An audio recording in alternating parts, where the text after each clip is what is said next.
ஒரு நாள் தாரா ஒரு பொம்மை கடைக்கு சென்றாள். அங்கே அவளுக்கு பிடித்த ஒரு அழகான கார்ட்டூன் பொம்மையை வாங்கினாள். வீட்டுக்கு திரும்பியதும் அந்த பொம்மையை தன் அறையில் இருந்த அலமாரியில் அழகாக வைத்தாள். அன்றிலிருந்து ஒவ்வொரு இரவும் தூங்கச் செல்லும் முன் தாரா அந்த பொம்மையை பார்த்து குட் நைட் என்று சொல்லுவாள். பொம்மையும் அதே இடத்தில் அமைதியாக இருக்கும். ஒரு இரவு தாரா படுக்கையில் படுத்தபடி தூங்க முயன்ற போது யாரோ தன்னை பார்த்து கொண்டிருப்பது போல் ஒரு உணர்வு ஏற்பட்டது.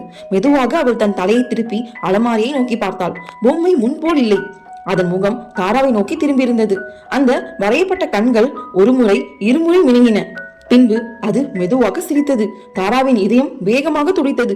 அவள் உடனே போர்வைக்குள் ஒளிந்தாள். அப்பொழுது அவள் கேட்டால் சின்ன சின்ன பிளாஸ்டிக் காலடி சத்தங்கள் அவளை நோக்கி வந்தன. அவை படுக்கையின் அருகே நின்றன.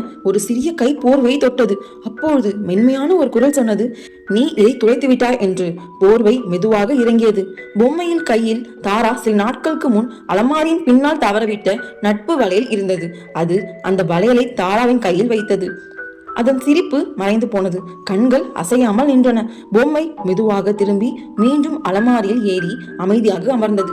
அதன் பிறகு அந்த பொம்மை ஒருபோதும் அசைவில்லை. ஆனால் தாரா அறிந்தாள், அது அவளை பயமுறுத்த பார்த்து கொண்டிருக்கவில்லை. அவள் தவறவிட்ட ஒன்றை திரும்ப கொடுக்கதான் பார்த்து கொண்டிருந்தது. இதுவே தாராவின் பொம்மை கதை.